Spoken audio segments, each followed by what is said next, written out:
안녕하세요. 우리는 살면서 친구를 사귀고 또 그 친구랑 점점 더 가까워지다가 어쩔 땐 서서히 멀어지기도 하잖아요. 그쵸? 근데 이 모든 과정, 이 모든 감정들을 우리는 어떤 말로 표현하고 있을까요? 오늘은요, 바로 이 우정이라는 아주 특별한 여정, 그 시작부터 끝까지의 이야기를 담고 있는 언어에 대해 한번 제대로 파헤쳐 보려고 합니다. 사실 모든 우정은 한편의 이야기 같아요. 막 설레는 첫 만남이 있고 서로 깊이 교감하는 중간 과정이 있고 또 때로는 좀 아쉬운 마지막 페이지가 있기도 하죠. 근데 정말 궁금한 건 우리가 이 모든 순간들을, 이 감정들을 제대로 담아낼 수 있는 그런 단어들을 충분히 갖고 있냐는 거예요. 지금부터 그 답을 한번 같이 찾아가 보시죠. 자, 그럼 모든 이야기의 출발점이라고 할 수 있는 가장 근본적인 질문부터 한번 시작해 볼게요. 도대체 우리가 친구라고 부를 때 그 관계가 진짜 의미하는 건 뭘까요? 우정은요, 그냥 아는 사이랑은 차원이 달라요. 가장 중요한 핵심이 뭐냐면 바로 서로라는 점이에요. 한쪽만 일방적으로 노력하는 게 아니고요. 서로가 애정, 존중, 신뢰를 주고받을 때 바로 그때 진짜 끈끈한 유대감이라는 게 생기는 거죠. 아, 진짜 힘들 때 기댈 수 있는 사람이 있다는 거. 그게 바로 우정이 가진 진짜 힘 아니겠어요? 그럼 이 우정이라는 긴 여정, 그 첫걸음은 과연 어떻게 시작되는 걸까요? 생각해보면 모든 깊은 관계도 결국엔 아주 사소한 첫 만남, 우연히 나는 첫 대화에서 시작되거든요. 우정의 씨앗이 뿌려지는 과정은 보통 두 단계로 볼 수 있어요. 처음에는 뭐랄까, 우연한 대화 속에서 이 사람이랑 말이 통하네? 하는 그런 불꽃이 튀는 순간. 이게 바로 시작이고요. 그리고 그 불꽃을 그냥 흘려보내지 않고 이 사람이랑 친구가 되고 싶다 하고 관계를 만들어가는 형성의 단계가 오는 거죠. 바로 이 지점에서 스쳐 지나갈 뻔한 인연이 정말 소중한 친구가 될 가능성이 열리는 거예요. 와, 이 말 진짜 공감되지 않으세요? 생각해 보세요. 우리도 같은 영화 좋아하거나 취미가 같으면 대화가 술술 풀리잖아요.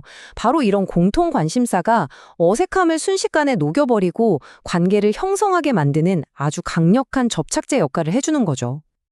자, 이렇게 관계에 싹이 텄어요. 그럼 이 작은 싹이 어떻게 큰 나무로 자라날 수 있을까요? 이제 우정이 점점 더 깊어지고 풍성해지는 그 과정을 한번 들여다보겠습니다. 여러분, 우정은 가만히 둔다고 저절로 쑥쑥 자라는 식물이 절대 아니에요. 우리가 식물에 물 주고 햇빛 쬐어주듯이 시간과 노력을 들여서 적극적으로 갖고 나가야 해요. 그럴 때 비로소 더 깊고 친밀한 관계로 발전하는 거죠. 아, 이 표현 정말 너무 아름답지 않나요? 꽃 피었다. 이 말 한마디에 우정이 활짝 만개하는 그 순간이 완벽하게 담겨 있는 것 같아요. 함께 떠난 여행 같은 어떤 특별한 경험이 관계를 어떻게 한 단계 위로 점프시키는지를 정말 멋지게 보여주는 예시죠. 우정이 자라나는 모습은 참 다양해요. 시간이 흐르면서 관계가 그냥 단단하게 자라나기도 하고요. 밤새 솔직한 대화를 나누면서 감정적으로 깊어지기도 하죠. 또 서로에게 힘이 되어주면서 함께 번창하기도 하고요. 이 모든 게 다 우정이 무르익어가는 과정인 거예요. 사실 우정을 만드는 것만큼이나 어쩌면 그보다 더 어려운 게 바로 지키는 것 같아요. 그쵸? 잘 자라난 이 소중한 관계를 세월의 풍파 속에서도 변하지 않게 만드는 그 노력. 거기에 대해서 한번 이야기해 볼게요. 쌓다랑 굳건히 하다는 비슷해 보이지만 미묘한 차이가 있어요. 쌓는 건 마치 벽돌을 한 장 한 장 올리듯이 꾸준히 노력하는 과정을 말하고요. 굳건히 하는 건 어떤 결정적인 사건, 예를 들어 큰 위기를 함께 극복한 후에 관계가 절대 흔들리지 않을 만큼 바위처럼 단단해지는 바로 그 순간을 말하는 거죠. 소중히 여긴다는 말에는 정말 깊은 감정이 담겨 있어요. 그냥 나 친구 있어 이게 아니라 와, 이 관계가 나한테 정말 귀하구나. 이걸 마음 깊이 알고 감사하면서 지켜내려는 아주 적극적인 마음가짐을 뜻하는 거거든요. 친구를 아끼는 마음을 표현하는 말도 참 많아요. 그 관계에 높은 가치를 두는 것, 또 귀한 보물처럼 다루는 것, 그리고 살아있는 생명처럼 정성껏 가꾸고 키워나가는 것. 이 모든 마음들이 모여서 우정을 지켜내는 힘이 되는 거예요. 이 문장이야말로 오래가는 우정의 핵심을 그냥 정확히 꿰뚫고 있는 것 같아요.